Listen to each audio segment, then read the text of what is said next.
place, a new home for a while. Let me feel alive. Nothing to hold me back. Take my time, just enjoy the ride.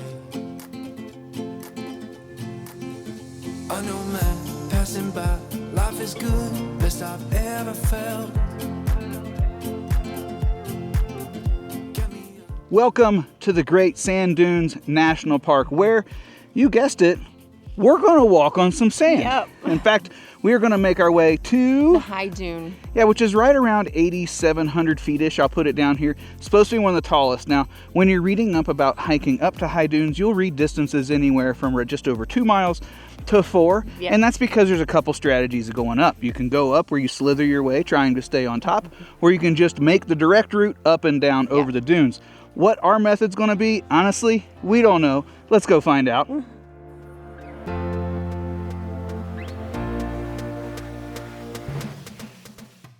Great Sand Dunes National Park and Preserve is a unique and striking natural wonder located in southern Colorado. It is home to the tallest sand dunes in North America, nestled against the rugged Sangre de Cristo Mountains. The park covers over 149,000 acres and features diverse landscapes, including vast sand dunes, alpine forest, wetlands, and grasslands. The park's most famous feature is, you guessed it, its massive sand dunes, which rise dramatically from the San Luis Valley. Along the south edge of the dunes runs the seasonal shallow Medano Creek. It usually flows from late April through June, with peak flow occurring in May. By mid to late summer, the creek's flow diminishes and it may disappear entirely until the following spring. It was actually dry during our visit, which made our hike start with a half-mile trek across the creek bed before even reaching the dunes. Well, here we are, just a little bit past High Dune, and I have to say, it was tough. We've got 1.6 miles, according to our All Trails recording, with 640 feet of elevation gain to get to this point. The thing about that distance and the gain is you only move forward in many spots about a third step for every step you take. You slide back at least half to 2/3, it seems like, in some areas. And then thankfully, due to some rain last night, there are some hard pack sections where we were able to make some ground pretty well. What I would say, a little hiker's tip if you come out here, some of the footsteps, your ankle does want to roll. So if you have weak ankles or knees or any balance things, I think hiking poles with snow baskets would actually help quite a bit. Here with those little bit of rolls. We were ultimately fine. You normally use hiking poles and didn't carry any. Now, once you're here, you realize you're not at the highest dune. No, High Dune is not the highest dune. Right. But you're really close. Like to right the next one. Ominously. I'm looking at it right now. It's like right there. It's saying, go that little further distance. So we're going to go to Star Dune. We're going to go that further distance to Star Dune, which is one of the highest. I'm not sure what the elevation is, but we'll put it down there below if we can find it someplace. Here we go.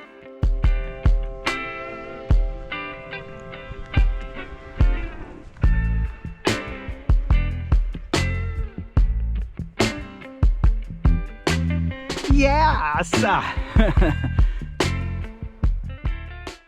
Star Dune is tied with Hidden Dune as the tallest dune in North America at 741 feet from base to summit.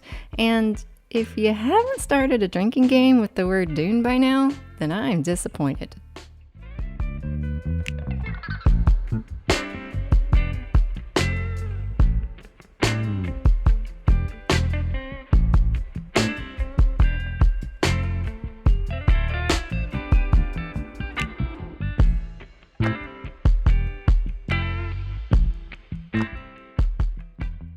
It was starting to get hot on the dunes as we were making our way down. We drove around and checked out the Pinon Flats Campground, which has 88 sites for tents and/or RVs up to 25 feet. You definitely have to read the site description before reserving one to confirm your setup fits. We also noticed several with low tree branches and others were very unlevel for much of the parking pad area, so you may still struggle to fit. After checking out the campground, we stopped at the visitor center before heading out of the park.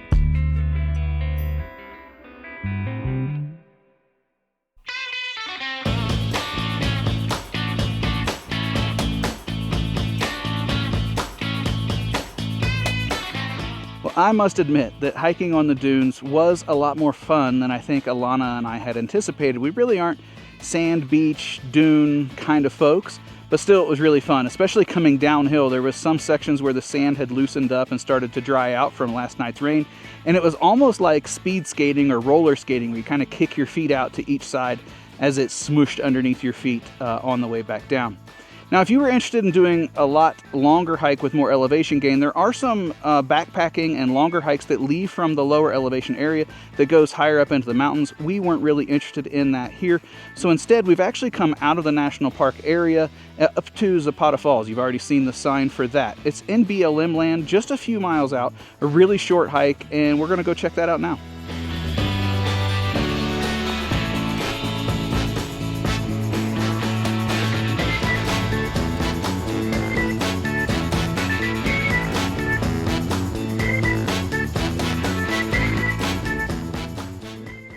Zapata Falls offers a serene, cool retreat from the heat of the valley and the sand dunes, providing a unique blend of natural beauty and adventure. The short hike, combined with the hidden nature of the falls, makes it a rewarding destination for visitors seeking a peaceful break. The water can be chilly and slippery, so water shoes or sandals are recommended.